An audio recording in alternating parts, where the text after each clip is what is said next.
गांव के एक कोने में छुपा हुआ एक पुराना धूल भरा कैमरा, जो न जाने कितनी वर्षों से चुपचाप बैठा था। लेकिन उस कैमरे की खामोशी में एक चीख दबी हुई थी। एक ऐसी चीख जो हर उस इंसान की जान लेती थी जो उस कैमरे की तस्वीर में कैद होता।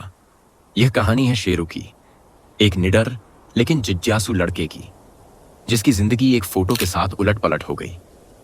शेरू एक युवा फोटोग्राफर था जो शहर में रहकर स्ट्रीट फोटोग्राफी करता था। लेकिन पिछले कुछ महीनों से उसकी रातों की नींद गायब थी।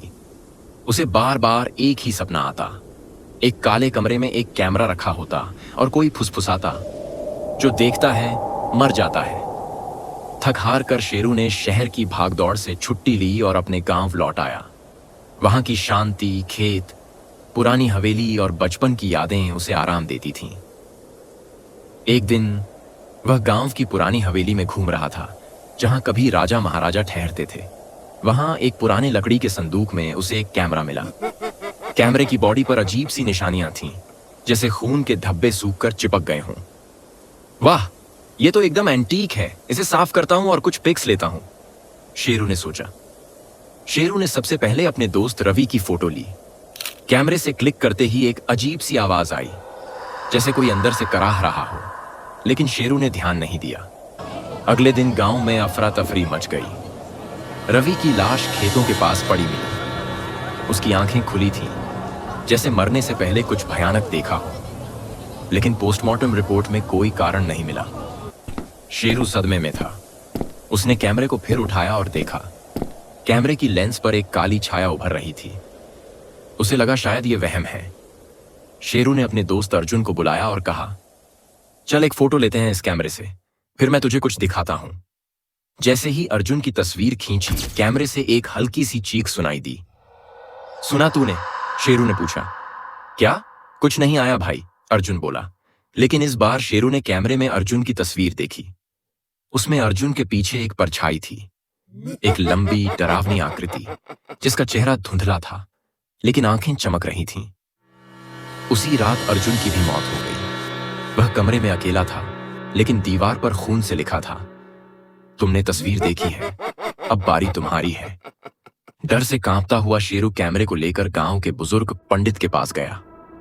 पंडित जी ने कैमरे को देखते ही हाथ पीछे खींच लिए। इस पर शाप है बेटा, यह कैमरा अंग्रेजों के जमाने का है।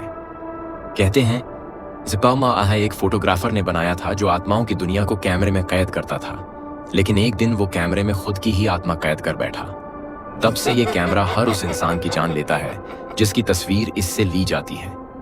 तो इसे नष्ट क्यों नहीं किया किसी ने? शेरू ने कांपते हुए पूछा। बहुतों ने कोशिश की, लेकिन कैमरा हर बार लौट आता है, जैसे किसी शक्ति ने इसे बचा रखा हो।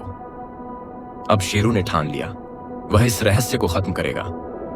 उसने कैमरे से अपनी खुद की एक फोटो खींची। उसी वक्त चारों ओर हवाएं तेज हो गईं, खिड़कियां खुद ब खुद बंद हो गईं और कमरे की लाइट चली गई। तभी कैमरे से एक डरावनी आकृति निकली। वह वही आत्मा थी जिसका चेहरा कटा फटा था, आंखें सूनी और शरीर हवा में तैरता।